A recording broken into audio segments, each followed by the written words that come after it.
This sleek, state-of-the-art submarine named Ran was sent to explore the depths of Antarctica. But as soon as it discovered something, it mysteriously disappeared. So, what happened? It all started when scientists wanted to explore one of the most remote and mysterious places on Earth, the Dodson Ice Shelf in West Antarctica. This ice shelf, silent giant, stretches 30 miles wide. That's almost the length of New York City. It stands between two icy promontories, the Martin and Bear Peninsulas, and it hides an entire world of geological mysteries. If you think that Antarctica is nothing but a desert of super thick snow and ice, you're wrong. There are entire landscapes hidden deep down there. The underside of the Dodson Ice Shelf is a rugged, dynamic terrain shaped by the slow, relentless forces of nature.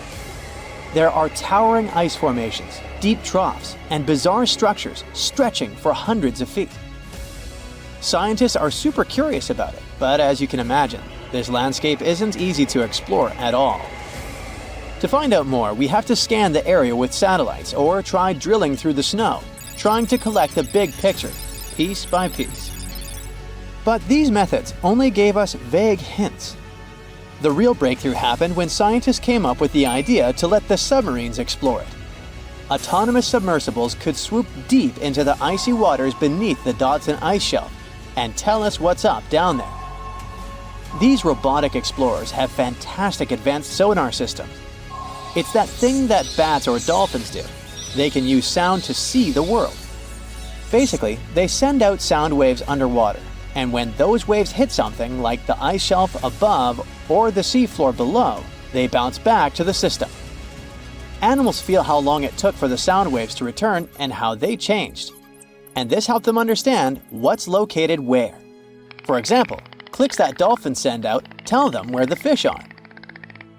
We copied this crazy evolutionary trick and adapted it to our underwater exploration. Only our version is much cooler, with a higher level of precision, so we created detailed maps of the environment. The Ran submarine was one of those robotic explorers. It was named after the Norse deity of the sea.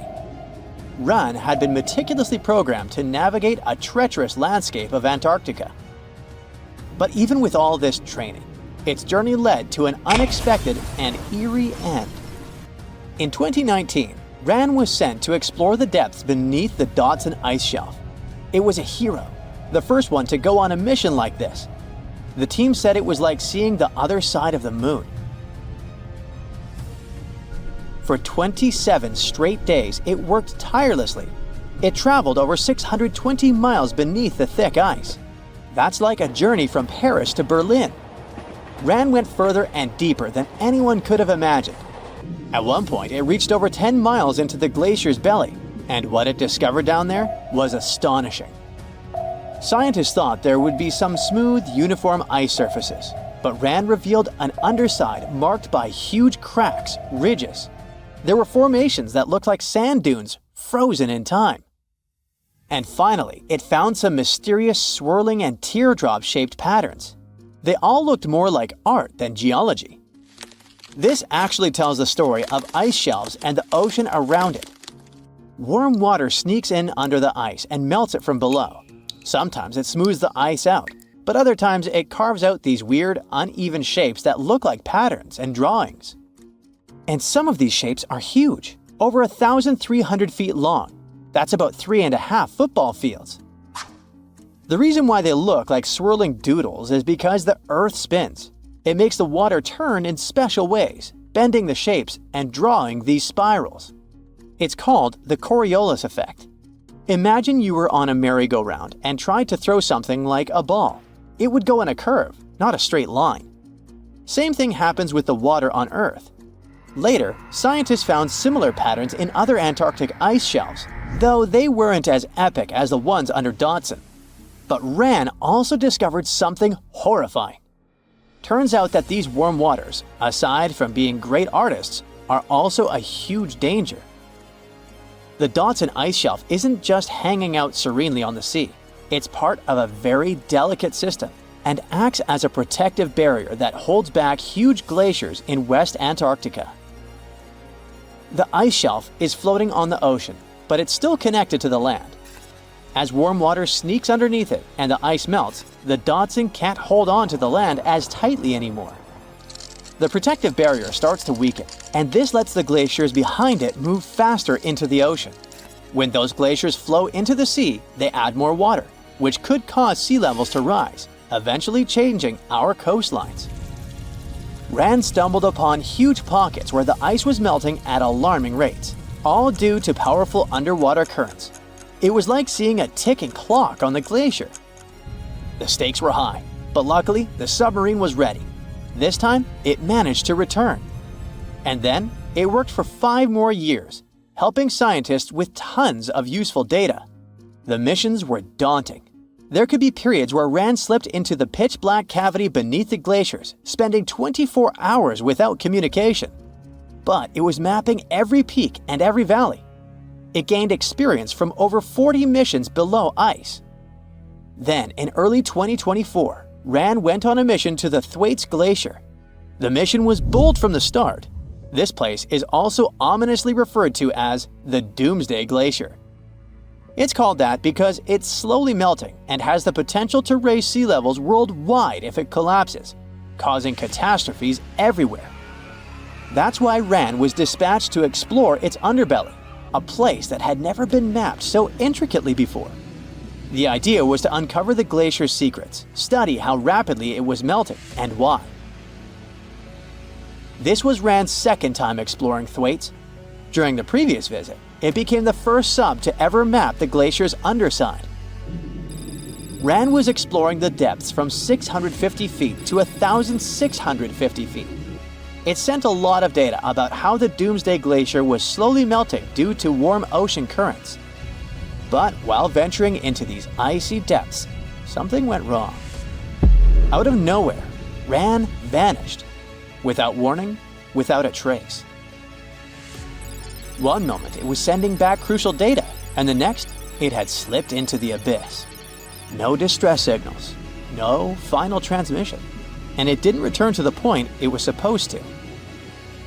People sent extensive searches, helicopters soared overhead, drones buzzed through the frozen skies, but no sign of the submersible emerged from the glacier's grasp.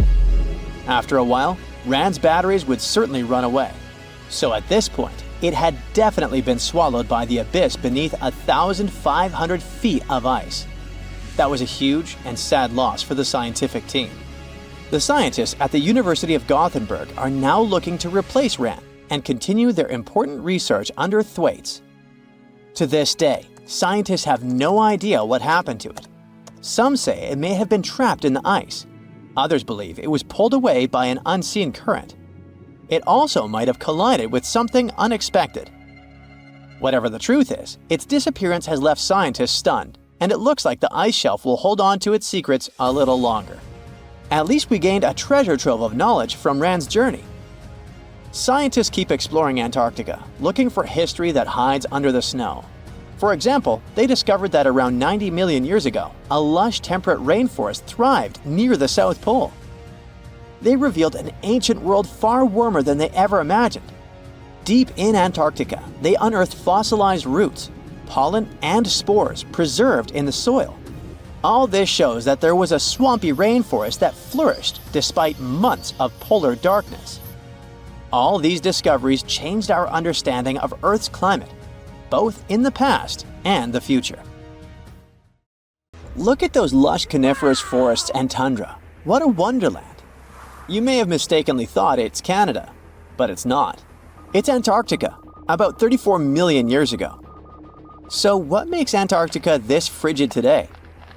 It turns out a mix of dropping carbon dioxide levels and some tectonic shuffle played a huge role in transforming this ice-free paradise into the frozen continent we know now.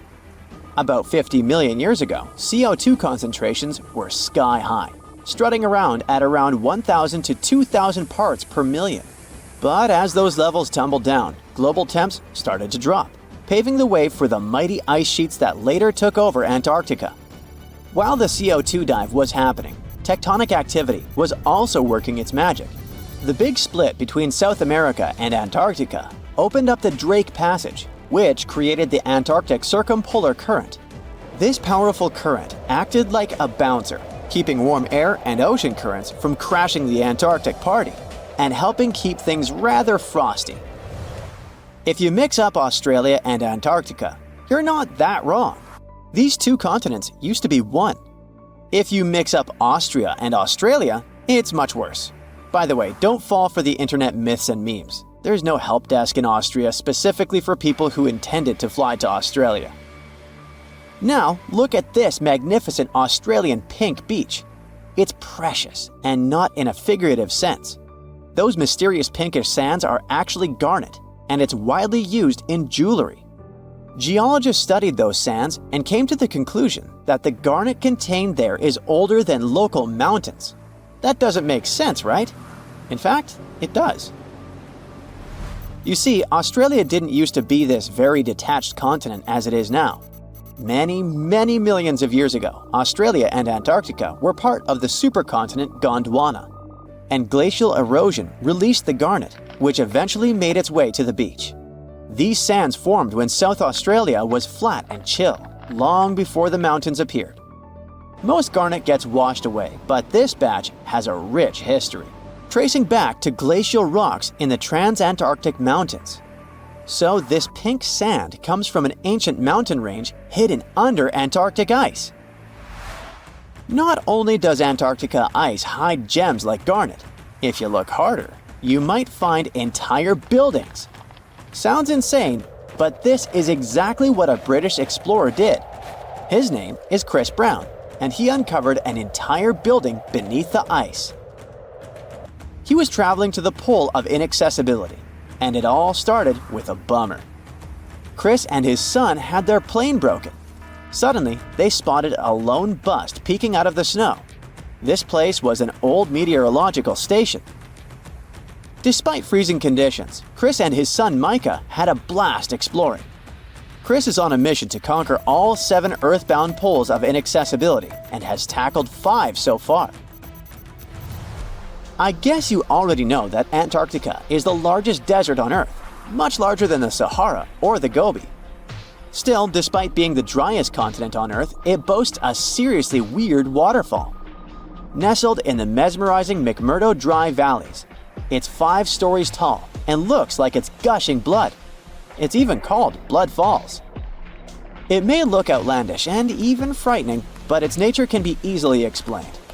The water that creates this crimson cascade was once a salty lake, but over time, it became sealed off from the outside world when glaciers formed on top of it.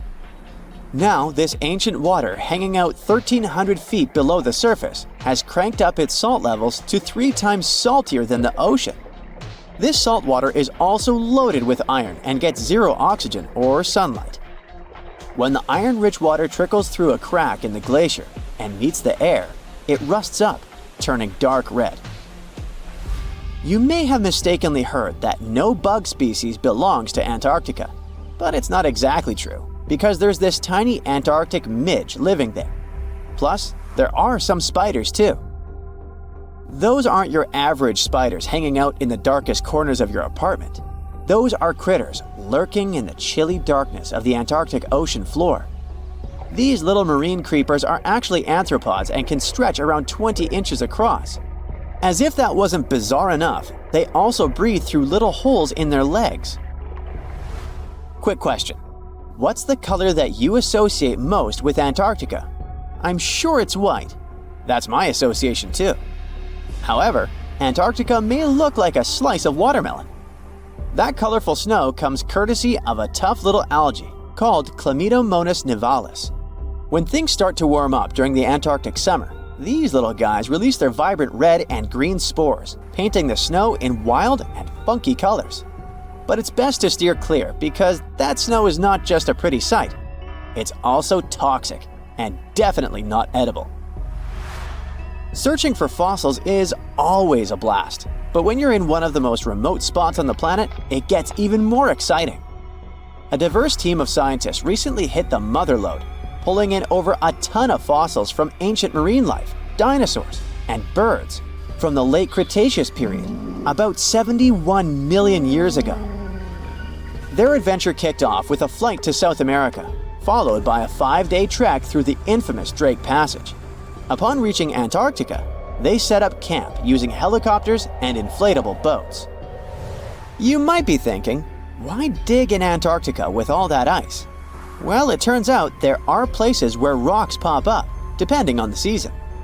The team went to James Ross Island, located in the Antarctic Peninsula, and they went there during February and March. And that's one of the few parts of Antarctica where in summer, rocks are exposed, and those rocks can come from the age of dinosaurs.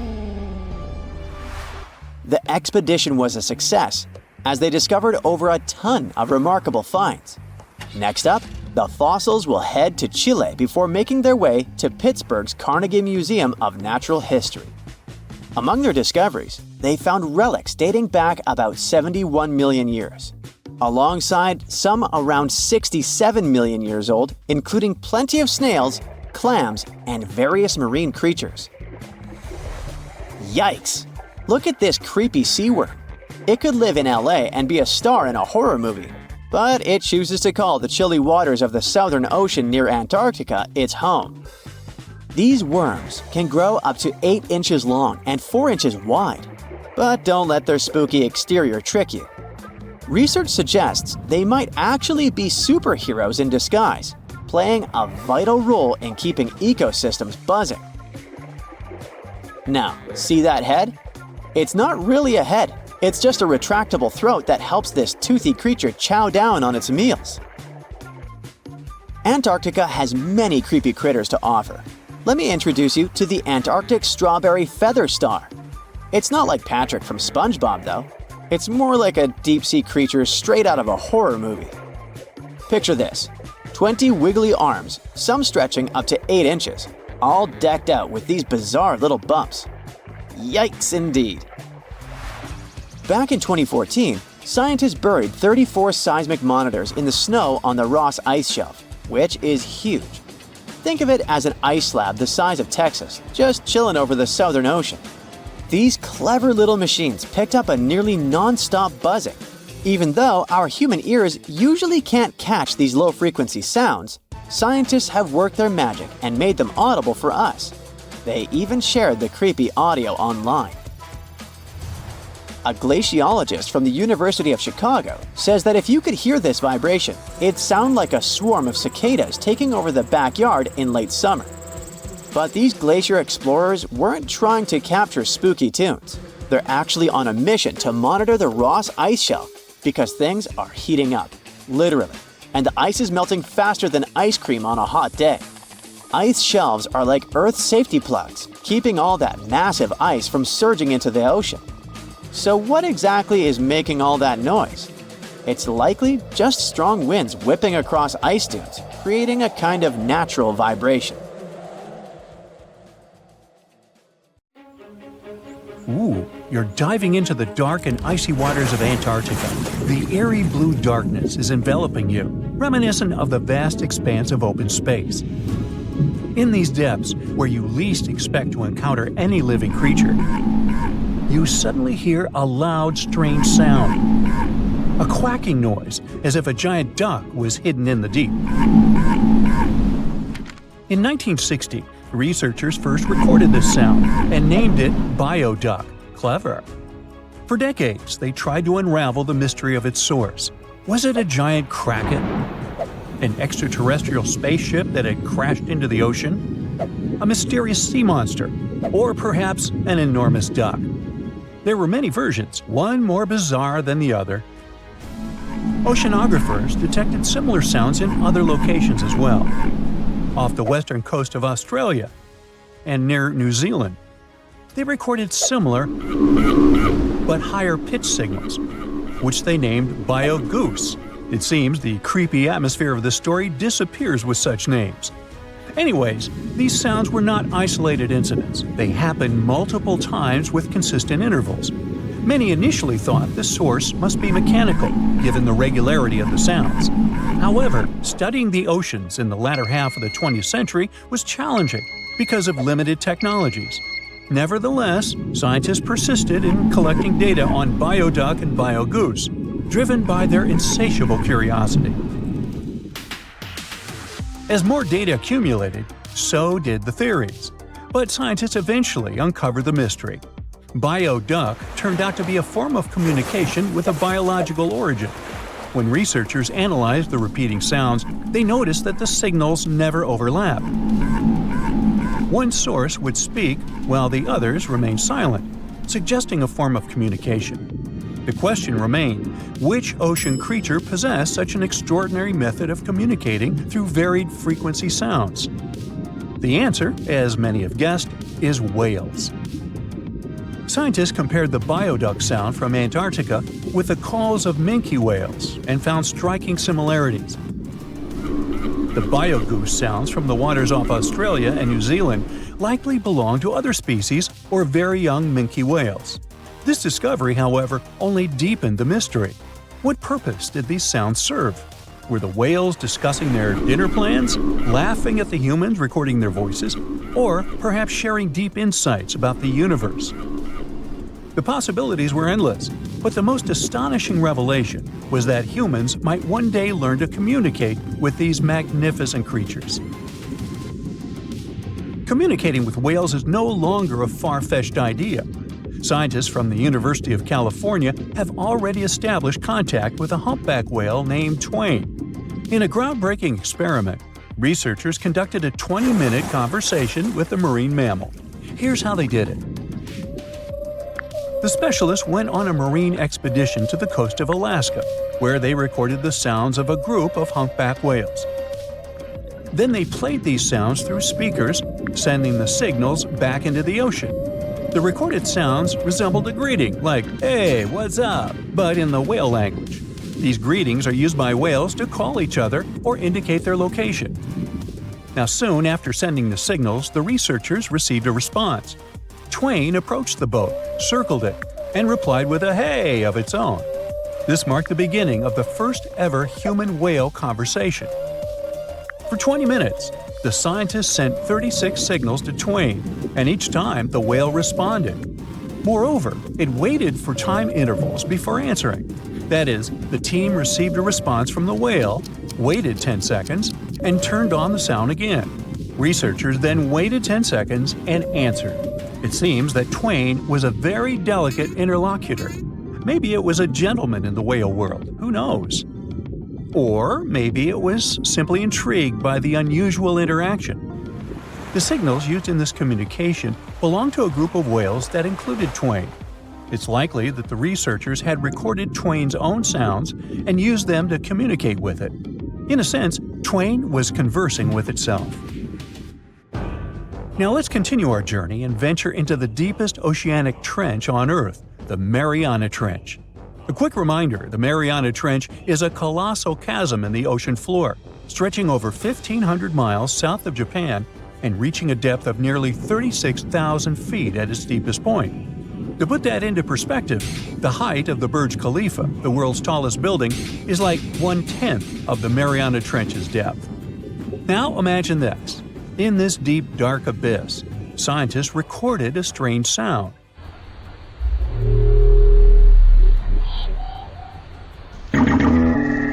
Unlike bioduck, this sound resembled something from a science fiction movie, a low rumble, followed by a metallic ping, reminiscent of the sounds made by spaceships in sci-fi movies. Researchers named this mysterious phenomenon biotwang noises.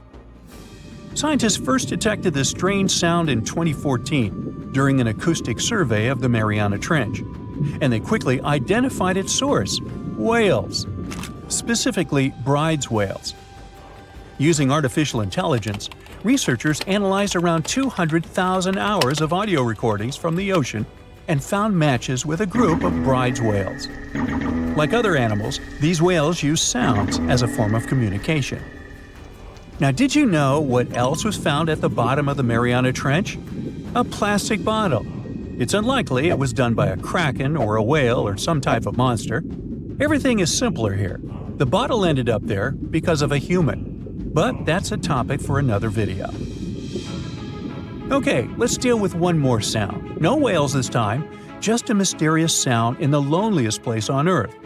This place is called Point Nemo. and that's why it's so lonely.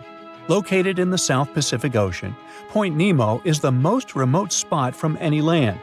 The nearest island is 1,450 nautical miles away. It's about the same long distance from land in all other directions. Moreover, here, there's almost no marine life, since few water currents reach this spot, and therefore few nutrients are supplied. In a sense, it's a water desert. And so, in 1997, oceanographers recorded a very strange and frightening sound coming from the depths in the area of Point Nemo.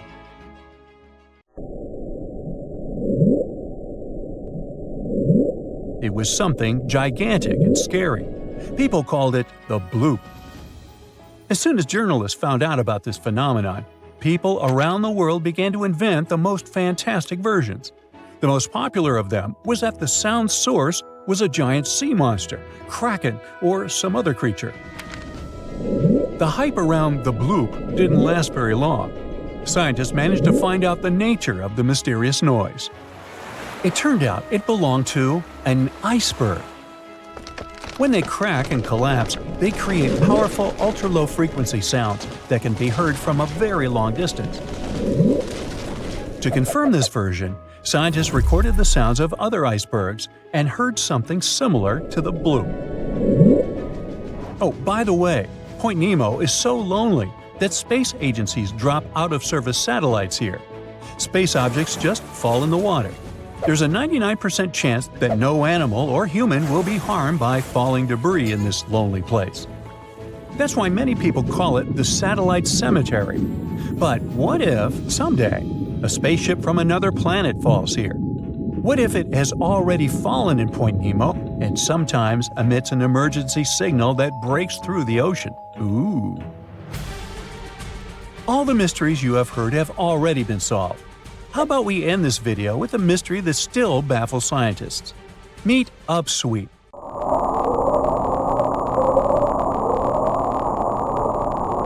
One of the most mysterious sounds ever recorded in the ocean. It's not just noise, it's a series of short ascending tones repeated at intervals of several seconds. It was first discovered in 1991 using hydrophones installed in the Pacific Ocean. At first, oceanographers suggested that upsweep could be associated with volcanic activity or underwater earthquakes. But the seasonal nature of the sound and its intensity change depending on the time of year, which rules out these versions. People began to consider hypotheses related to the biological life of the ocean. They studied the migration routes of marine animals and their behavior at different times of the year. However, despite all efforts, the sound source has not been identified. Some studies suggest that upsweep may be associated with certain species of fish or other marine animals that make sounds for communication or navigation, but no one has been able to prove it. Consider Lake Enigma. What a fitting name! It's already strange enough because it's not even supposed to exist.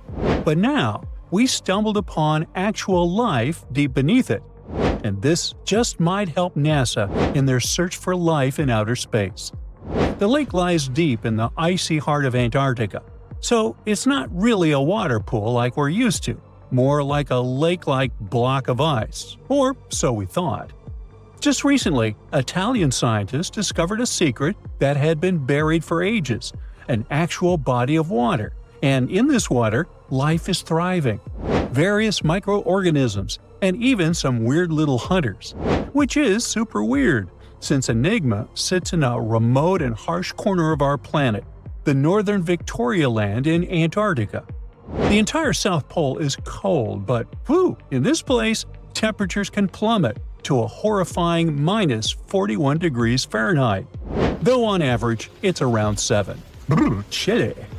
Like we said, this lake shouldn't even be there at all. Antarctica is technically the largest desert on Earth, even though it's covered in snow, because it's super dry. There are zero rains, truly little snowfall, and the sun barely evaporates anything. And even if there is some water, the insane winds make sure to dry everything out super quickly. Putting on our thinking caps, this lake should lose an unimaginable 7 million cubic feet of water every year. Yet, the water remains. Why? No one knows. Scientists say there could be something deep underground that refills it constantly. They just have no idea what that might be. Maybe deep underground rivers, melting ice, or something else entirely. But hence the name, the Enigma Lake. The block of ice we mentioned is permanent and super thick, at least 36 feet of it, and that's higher than a 3-story building. So researchers decided to check out if there's anything beneath it. They used a so-called ground-penetrating radar, a super smart echo detector for the ground. This radar sends invisible radio waves into the Earth. When they hit something underground, like rocks, water, or anything else, they bounce back to the device. By measuring how long it takes for the signal to return and how strong they are, we can determine the distance and what exactly the radar hit. That's how animals like bats, whales, and dolphins can see underwater.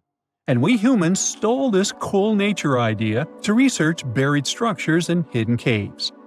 Scientists used this device all over the Enigma surface. This way, they were able to create an entire map of this under-ice world beneath.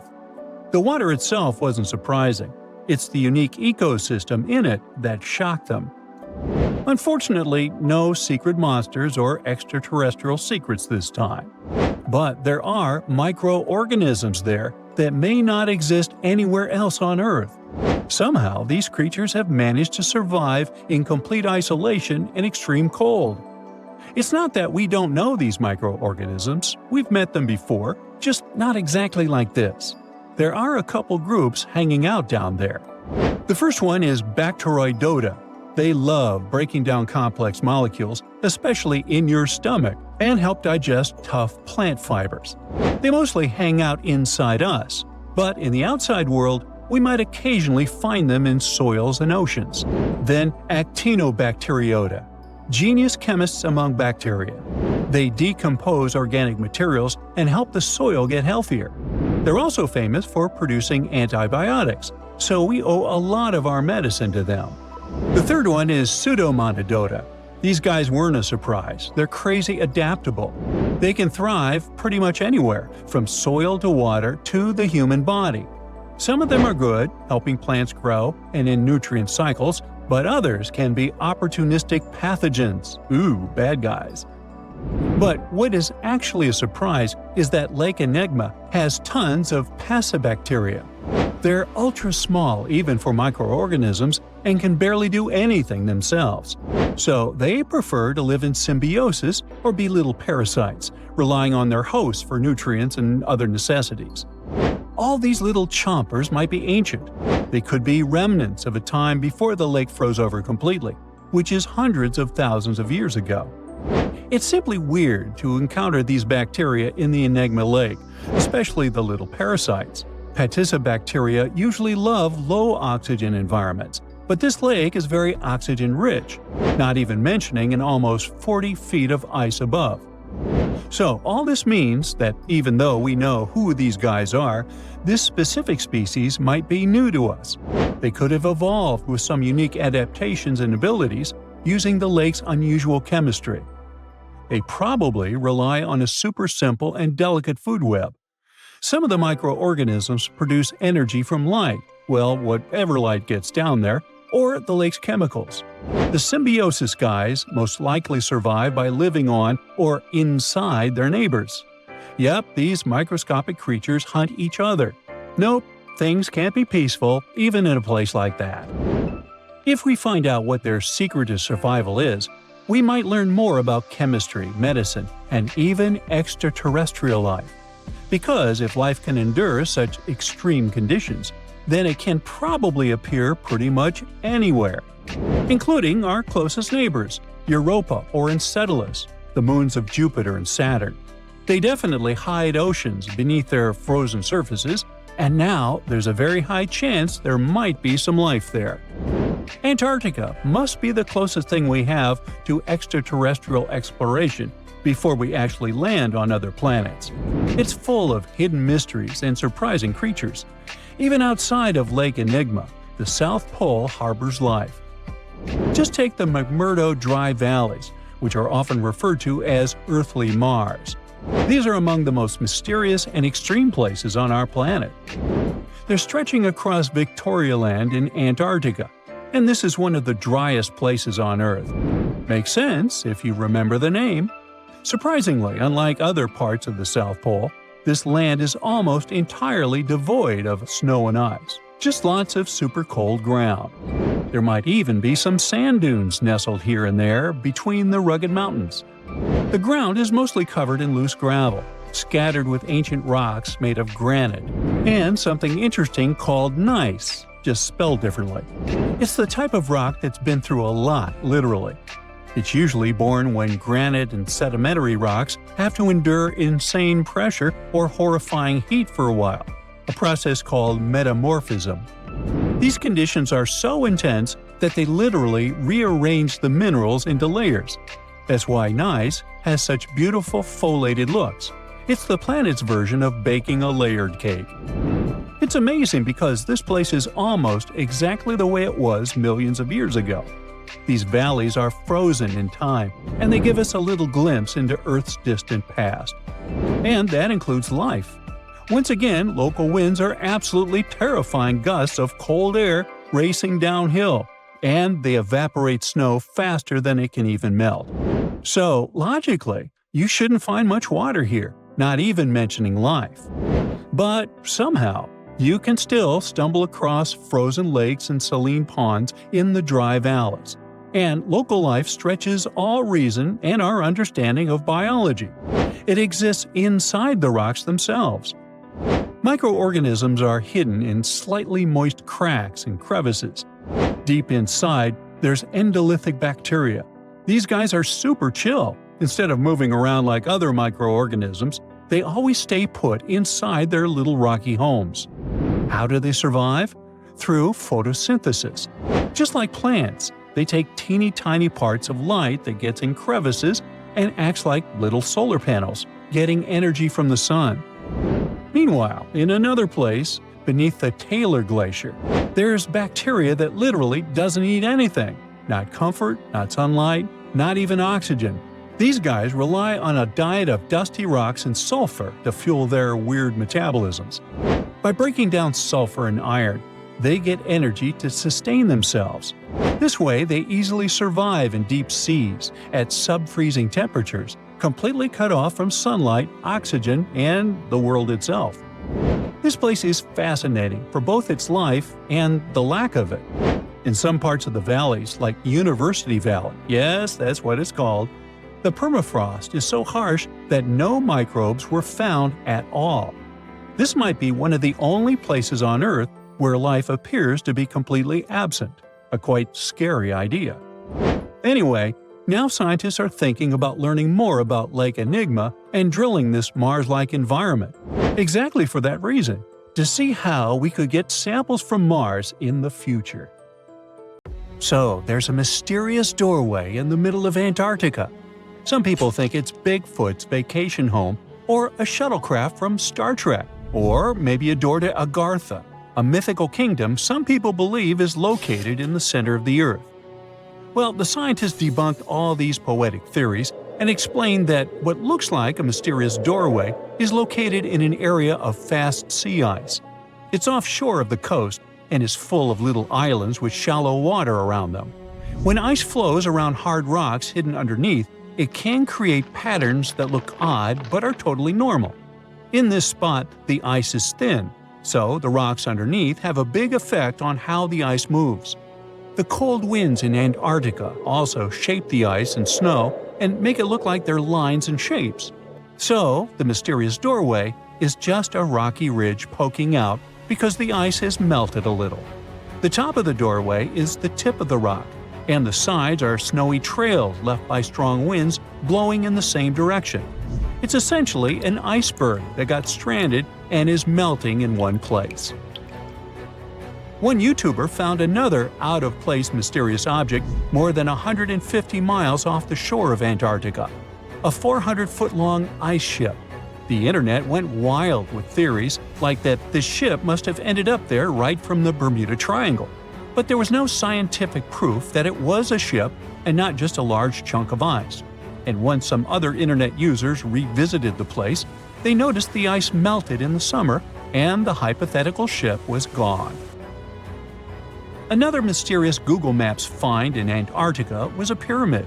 And before you make up an exciting theory about how the ancient Egyptians built a secret base here, I have to tell you it turned out to be just a mountain. It's part of the tallest mountain range in Antarctica that stretches for almost 250 miles. It's not the first pyramid on this continent, as explorers from the British Antarctic expedition found another unusually shaped mountain and nicknamed it the Pyramid. But this one didn't even have a pyramid shape. Here's one Antarctic find that definitely won't disappoint you: a giant ice shelf that reminded scientists of the Grand Canyon. A special submarine robot named RAN covered over 600 miles under the thick ice and brought back some amazing footage of icy mountains, valleys, flat plateaus, and swirly patterns made entirely of ice. One of the strangest things RAN found was giant bowl-shaped holes or scoops in the ice. Sadly, scientists lost track of the robot. They think that curious Weddell seals may have accidentally bumped into RAN and caused it to get stuck. To save energy, RAN probably shut itself down, and the scientists couldn't find it again. But the team is hoping to build a new robot and continue exploring this icy canyon to see how the patterns under the ice might change over the years. Another huge Antarctic canyon was found thanks to bad weather. A team of sound experts had to pause their work at the Casey Research Station in a storm. Instead of waiting around, they decided to use the unexpected free time to map the seafloor near Adams Glacier. And that's how they found a canyon that is almost 7,000 feet deep, almost 30,000 feet wide, and stretches over 28 miles away from the glacier. During the mapping, they discovered just part of the canyon before they had to go back to the research station. But when bad weather came in again, the ship went back and mapped more of the canyon. They were working in waves up to 13 feet high and super powerful winds, but they managed to get about 15 hours of data to complete their map. On the way back to Australia, they stopped one last time, and now they've got a full picture of the canyon. Studying it is helping scientists learn more about the history of glaciers and the interaction between the Antarctic ice sheet and the ocean. Now, there's a frozen lake in Antarctica called Lake Enigma. For a long time, people thought the lake was completely frozen solid. But during one expedition, researchers found that under the thick ice, there was a layer of liquid water about 40 feet deep. To learn more, they drilled through the ice and sent down a camera to explore what was hiding in the lake's depths. The lake's water, which they think comes from the nearby Amorphous Glacier through a secret underground pathway, was filled with strange microbial life. These tiny microbes lived in mats that covered the lake bed. Some of the mats were thin and spiky, and others looked like crumpled carpets, or even small tree-like shapes that grew up to 16 inches. Many of the microbes could make their own food through photosynthesis, just like plants do, and it gave the lake a high amount of oxygen. One of the coolest discoveries was a type of microbe which usually lives in low-oxygen places. Lake Enigma might be similar to environments on icy moons like Europa or Enceladus, so it could mean that these moons also have hidden water under their ice and possibly microbial life too. One more mind-boggling discovery from Antarctica is tiny pieces of amber in mudstone, found here for the very first time. It took scientists years of studying incredibly well-preserved fossilized roots, pollen, and spores that they found back in 2017. Amber proves that resin-producing trees once grew in Antarctica, part of a lush rainforest that existed near the South Pole during the mid-Cretaceous period. Back then, disclaimer, I wasn't around then, the trees would have had to survive through months of darkness during the long Antarctic winters. Scientists believe they adapted by going dormant for a long time. The amber pieces the scientists found are tiny, but they are beautiful shades of yellow and orange with bumpy surfaces that show how the resin flowed out of the trees. This resin likely leaked out to protect the trees from insects. It was preserved because water quickly covered it and kept it safe from sunlight and air. A scientist was browsing through satellite images for brown trails of penguin waste and found 4 new colonies of emperor penguins at the base of the globe. These new colonies likely have been around for years, though 3 of them are rather small, with fewer than 1,000 breeding penguins each. One of the new colonies was found close to a place called the Lazarev Ice Shelf, where there used to be a larger penguin colony. They thought this colony went extinct in 2019, but it seems the penguins have just moved a bit because of changing sea ice conditions. So studying them can help us learn more about how emperor penguins adapt to changes in the environment. Now, there used to be a giant river system in Antarctica 40 million years ago. Researchers found proof of it after studying soft sediments and hard rocks from the frozen seabed. They looked at tiny bits of radioactive elements, like uranium and lead, and learned that the deeper dirt came from the time of dinosaurs. The dirt closer to the surface was younger and had an interesting pattern, like the kind you see in river deltas today, such as in the Mississippi River or Rio Grande. Scientists found tiny signs of life in the sand.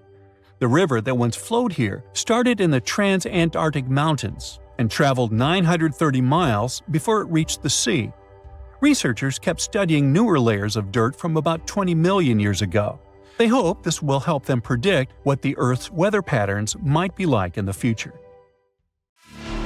Antarctica wasn't always a frozen wasteland. A long time ago, it was full of life, and 56 million years ago, something terrifying stalked its jungles. A giant, flesh-eating bird. It was around 6 feet tall and weighed as much as a lion. For millions of years, nothing could challenge it, so why did it disappear? And could there be even bigger predators still hidden beneath the ice? Paleontologists found 2 massive claw bones in Antarctica, sharp, curved, and powerful, belonging to this bird. They were dug up from the Epresian-aged rocks of Seymour Island, which means they're around 40 to 50 million years old. Their shape left no doubt. These were the so-called terror birds. Their scientific name is Forus raceti, some of the most fearsome predators to ever walk the Earth. They were flightless and didn't even need wings. Instead, they could sprint at breakneck speeds, like ostriches from a nightmare. For millions of years, these birds ruled South America. But now, for the first time, their presence has been confirmed in Antarctica. No surprise here. Back then, South America and Antarctica were still connected, allowing animals to easily commute between continents. So these birds probably migrated south to adapt to life on Antarctica's prehistoric landmass. It didn't just survive here, it thrived. But at some point, this nightmare of an animal vanished. Why? Most likely because of the temperature changes. Antarctica was cooling, slowly turning into the frozen wasteland we know today. Its prey may have declined, leaving the predator without enough food. Eventually, it disappeared, leaving no descendants behind. Researchers hope that they'll find a complete skeleton eventually. They're also wondering where there might be even bigger species waiting to be discovered. Perhaps these birds evolved into a completely new Antarctic lineage. But for now, all we have are 2 giant, creepy claws. People often think that there are almost no animals or plants in Antarctica. But that's not true at all. Penguins waddle around, and forget the cute tiny ones. Antarctica used to have 6-foot-tall monsters. The emperor penguins are the largest penguin species alive today. They can dive over 1,800 feet deep and hold their breath for over 20 minutes. There were giant ancient penguins around 38 million years ago. They were the size of humans. Fossils show they had long, sharp beaks, making them terrifying hunters of fish and squid. The fish there are also absolutely fascinating. Forget giant squids. Colossal squids are nightmares even bigger. Some reach over 40 feet long with massive, super sharp beaks and eyes the size of dinner plates. Finally, orcas, the apex predators of the Antarctic Ocean. They hunt in packs, working together like a wolf pack of the sea to take down seals, fish, and even massive whales. There are even tiny plants like moss and algae Antarctic hairgrass, and pearlwort. They somehow survive against all odds. There are many other myths going on about Antarctica. For example, some people think that when icebergs break off from glaciers, they immediately start drifting straight into the open ocean until they melt. But the reality is way more chaotic. First, when an iceberg breaks off from a glacier or ice shelf, it has to deal with underwater obstacles. It can stay stuck on the seafloor for decades without moving. Then they get caught in powerful whirlpools and spin in place for months. One iceberg, a 23A, spent nearly 40 years frozen in place before finally breaking free, only to get caught in a swirling ocean vortex for another 8 months. After that, their paths are influenced by ocean currents, tides, winds, and even underwater topography. They don't just float freely, their movements are full of literal, unexpected twists. And speaking of glaciers, another strange rumor is that some humans can't travel more than 311 miles inland in Antarctica because of an impassable ice wall, freezing jet fuel, deadly winds, and no oxygen. But this is completely false. Antarctica has been explored by planes, vehicles, and even scientists on foot. There's an entire research station sitting at the South Pole. People live there all year long. The ice wall is real, a massive ice cliff rising above the ocean. But that isn't some secret barrier, it's an ice shelf. These are thick slabs of ice that form when glaciers slowly flow off the land and spread over the ocean. Almost 3/4 of Antarctica's coastline is made up of them, but they don't form some giant ring around the world. Antarctica is one of the most extreme places on Earth, but we've conquered its challenges and we keep learning more about it every year. That's why every year, millions of dollars are poured into keeping research stations running, protecting wildlife, and making sure the people who live there have everything they need. But where does all this money go? Well, Antarctica stations are basically small cities. There's electricity, heating, water purification, food storage, and medical facilities. The biggest station, McMurdo, is basically a town with over 1,000 people in summer. It has everything from a fire station to a gym. The South Pole Station is super deep inland, so it's one of the hardest places to supply.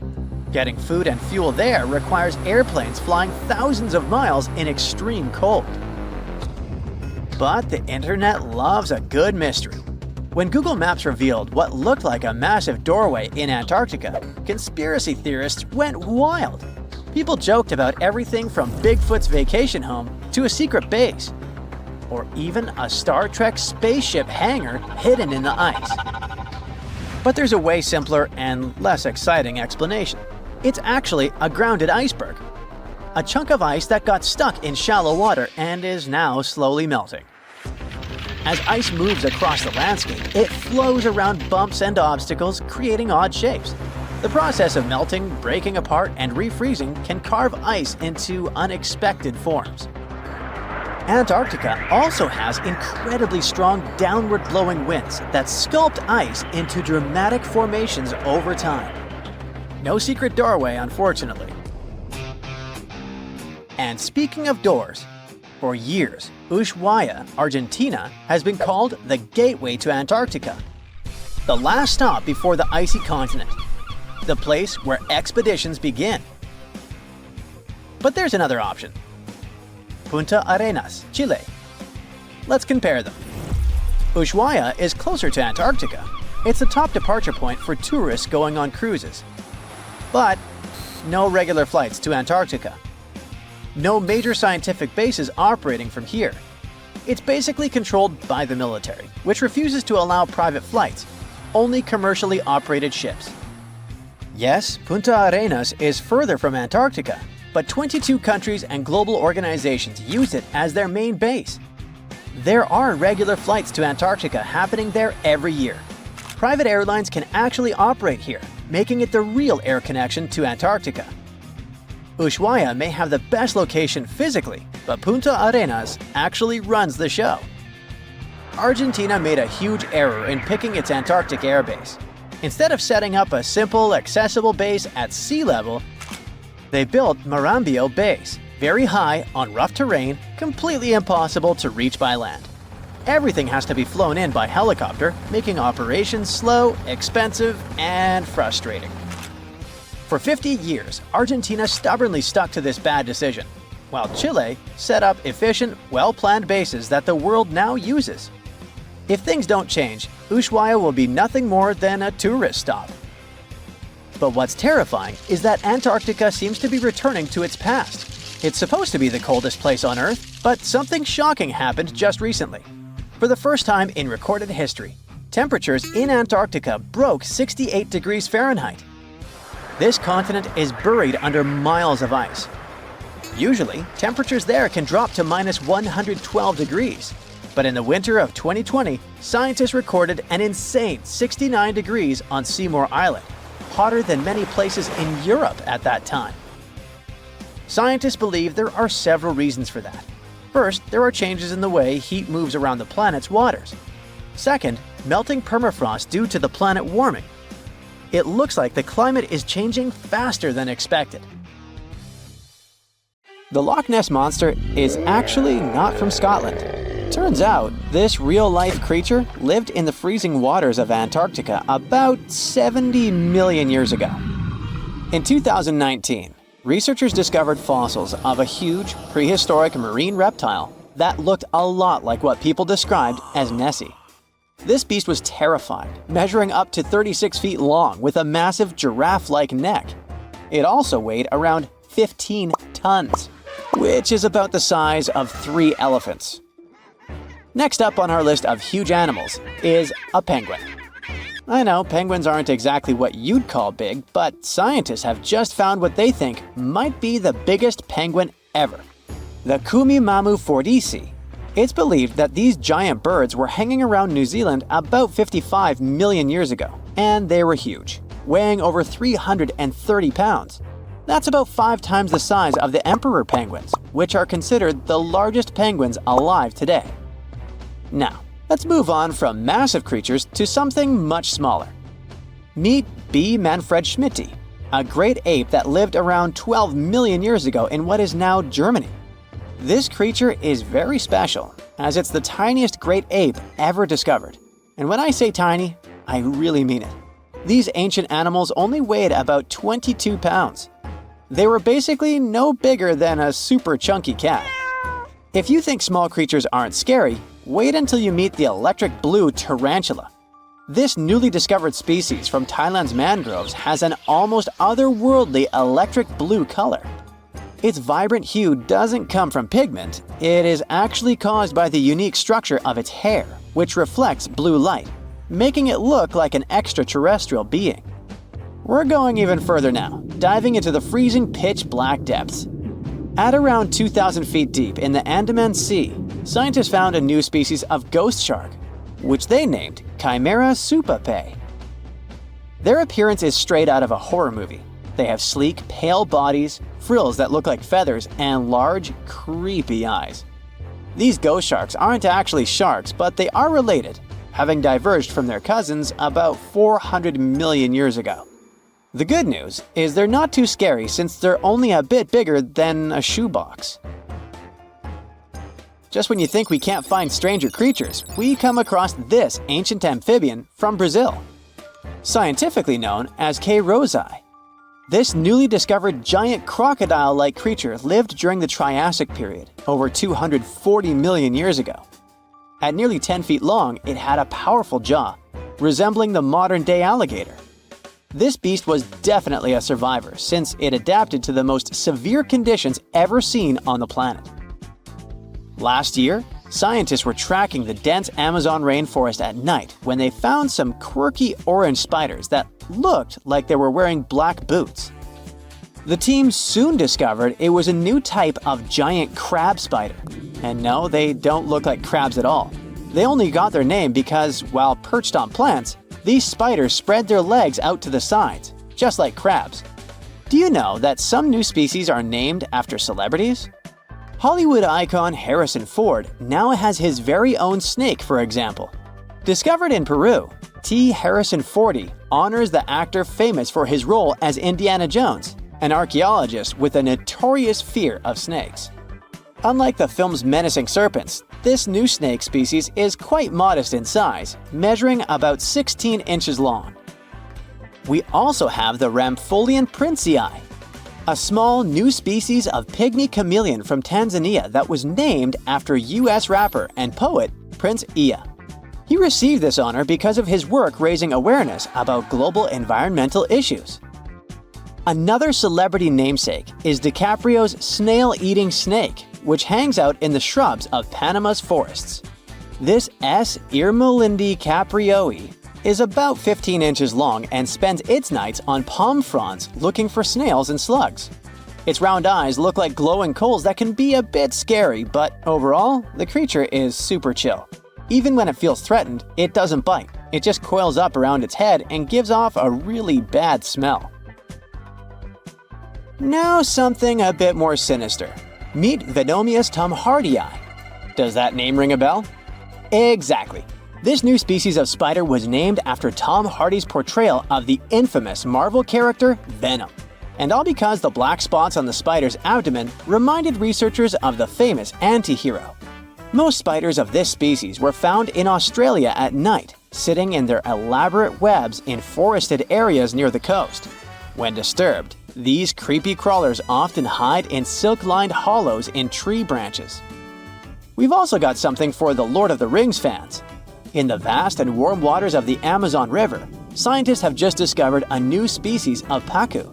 This fish is a relative of the terrifying piranha, with a plant-based diet and human-like teeth.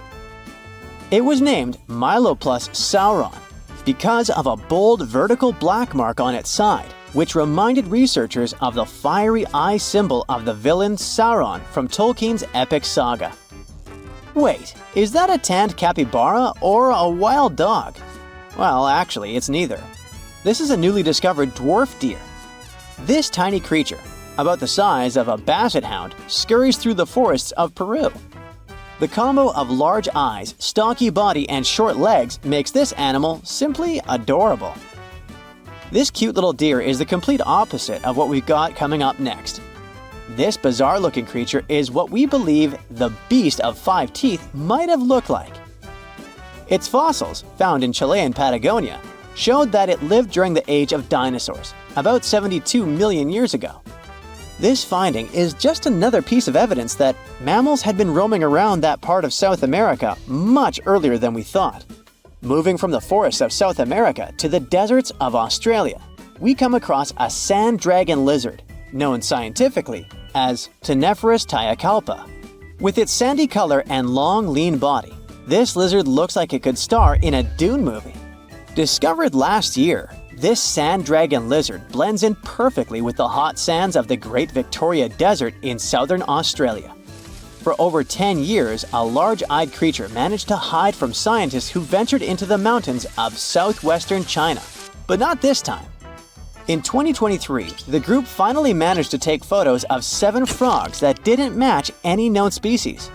They're now known as Leishan odorous frogs, a species that grows to be about 2 inches long and has small bumps all over their grass-green bodies. Off the coast of Chile, we have recently found a seamount nearly 4 times as high as the Burj Khalifa. Underwater mountains are usually home to beautiful life forms, like sponge gardens and ancient corals. But this Chilean seamount also hid a creature known as the flying spaghetti monster. It's a rare type of squid with long noodle-like tentacles that make it look like an underwater pasta dish. Including its tentacles, this strange creature can be over 130 feet long. Recently, scientists were diving into the cold waters of the Antarctic Peninsula when they thought they had found an ordinary dragonfish swimming by. But there was something unusual about this one. It turned out that this fish had 2 darker vertical stripes along its slender body. That's when they realized they were looking at a new species, the banded dragonfish. From bizarre sea creatures to a cute one. In 2017, locals were diving near Kume Island in Japan when they found the skeleton panda sea squirt. This deep-sea oddity quickly won people over with its look because its black spots actually resemble a panda bear's eyes and ears. At least if you have a good imagination. This unusual creature filters water to catch its food, and is yet another reminder of the ocean's hidden wonders. Giant vase-like sponges, otherworldly jellyfish, segmented worms covered with bristles, and large octopuses are the newest Antarctica discovery. Scientists found them after a giant iceberg had broken away, and it turned out to be a treasury of ancient life under ice. In January 2025, a huge iceberg the size of Chicago, called A84, broke off from Antarctica's George VI ice shelf, which is a large ice shelf about 280 miles long, 12 to 43 miles wide, and around 820 feet thick. In the summer, which lasts from November to late February, the ice shelf melts at the surface, and meltwater ribbon lakes form. They're elongated and ribbon-like. That's how they got their name. Anyway, when the iceberg floated away, it left part of the ocean floor wide open, and it was a spot no one had ever seen before. Scientists on the research ship Falkor 2 were nearby in the Bellingshausen Sea. As soon as they heard about the iceberg, they immediately changed their plans. They understood that it was a super rare chance to check out something unknown and amazing, like lifting a rock in the forest to see what's hiding underneath. The researchers used an underwater robot named Sebastian and explored the deep sea for 8 days. They went as deep as over 4,200 feet. Down there, they found a hidden ecosystem. There were big corals and sponges literally packed with sea animals. A whole world under the ice. The researchers thought they'd find some life down there, but they didn't expect to see so much. And this underwater ancient life wasn't just surviving, it had been thriving in that harsh, icy place for a really long time. Anemones that looked like fluffy little trees, sea spiders, ice fish, octopuses. The research was live streamed to scientists from all over the world, and those live streams are actually in open access. The coolest thing was that some discovered creatures seemed to be new species. Yes, there are probably new species in Antarctica in 2025, and some might only live in this region. That's because Antarctica isn't just really far away, it's been cut off from the rest of the world for millions of years. The Antarctic circumpolar current surrounds it, like a big water moat surrounding a castle. But even if it turns out that those species are not new, the scientists have still found snails, worms with bristles, crustaceans like tiny crabs and shrimp, and a species of the phantom jellyfish. Those are super rare and look otherworldly. Their official name is too complicated, so let's just call them the giant phantom jelly. This jellyfish is huge. Its bell, the round umbrella part on top, can be more than 3 feet wide. It has 4 long arms that trail behind it. Each one as long as 33 feet, about as long as a school bus. Scientists first caught one way back in 1899, but it took them 60 years to realize it was a totally new kind of jellyfish. The phantom jellyfish has a see-through purplish body that looks kind of ghostly. Instead of normal jellyfish tentacles, it has these ribbon-like arms that help it catch food and pull it into its mouth right in the middle. Even though jellyfish don't have brains like we do, researchers watching the giant phantom jelly noticed something surprising. The otherworldly creature seemed to move its arms very carefully and with control, especially when swimming through tight spaces on the seafloor. It looked like it was being very cautious and deliberate. Ugh, creepy. Another sentient being? Jellyfish have a simple nerve net instead of a brain, which helps them sense the world around them. But the way this phantom jelly moved made scientists think it might be smarter or more coordinated than other jellyfish. Studying it can help scientists learn how animals without brains still manage to explore and survive in tricky places underwater. Another cool find was little worms called bristleworms. Scientists call them polychaetes. But let's stick with bristleworms because it kinda sounds fun. Lots of different kinds of them live in super cold, deep parts of the ocean. Bristleworms have bodies made of many segments, and they have tiny little bristles all along their sides. These bristles help them move around, feel what's near them, and even protect themselves from danger. One cool example is the Antarctic scaleworm. It's a type of bristleworm that lives in really cold, deep waters and has shiny, golden bristles that make it look pretty fancy. During Antarctic deep-sea exploration, the team also found giant sponges shaped like vases. Usually, sponges grow very slowly. So to get that huge, they must have been growing there for a really long time, maybe even hundreds of years. Their size shows that the deep-sea animals living around them didn't just move in recently. Those sea creatures have been there for decades and managed to form thriving communities under the ice. So, it really was ancient life hiding under all that ice. And that surprised scientists a lot. In older studies, people used to drop cameras through holes in the ice or visit iceberg areas long after the ice had broken off to explore hidden ecosystems. Back then, they mostly saw bare, empty seafloor with just a few living things. But this time, the team arrived just weeks after the giant iceberg broke away, and they got to see what was hiding right underneath it. The first 9 miles behind the ice shelf can hide rich and busy ecosystems. The area is dark, cold, and hidden for ages, and still, all kinds of creatures live there. This shows that life can survive in places that seem too harsh or frozen for anything to live. On the other hand, finding all this life down there isn't super surprising. Lots of animals live in dark, cold places underwater, so it makes sense that they'd be under the ice shelf too. The ice kind of hides them and keeps them safe from anything going on above. But what's weird is how many different kinds of creatures live there, even though it used to be a really closed-off space. It actually looks a lot like the seabed in parts of Antarctica that don't have ice on top. How can that be? Usually, tiny plants called phytoplankton grow near the surface where sunlight hits. Little shrimp-like animals called krill eat those plants at night. When krill get full, they sink down and bring food and nutrients to the ocean floor. Even their waste helps feed the deep-sea creatures. But if there's a huge ice cap above, sunlight can't get through, so no plants can grow there and no krill bring food down that way. Scientists thought this would mean less food and fewer animals down there, but they found a lot of life anyway. Turns out, food and nutrients probably sneak in under the ice, carried by underwater currents, kind of like rivers flowing under the ocean. Scientists found some animals that lived a long time, so it looks like those currents, which mostly come from melting glacier water, bring enough food to keep the ecosystem healthy and full of life. No one really knows what's going to happen to all that deep-sea life now that the iceberg has floated away. Those creatures have lived under the thick ice for who knows how long, in super stable, pitch-black conditions.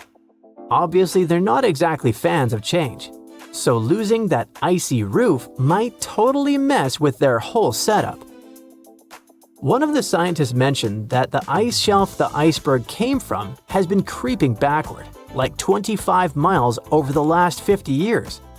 That's a part of a bigger pattern. Antarctica's ice is melting faster and faster, which pushes sea levels up around the world. That's why this Antarctica discovery matters. The team's trying to figure out not just what's happening now, but how this hidden ecosystem fits into the bigger picture. If we can understand how this place is changing over decades or even centuries, maybe we can predict what's coming next. And it's pretty amazing that breaking ice can tell us so much, right?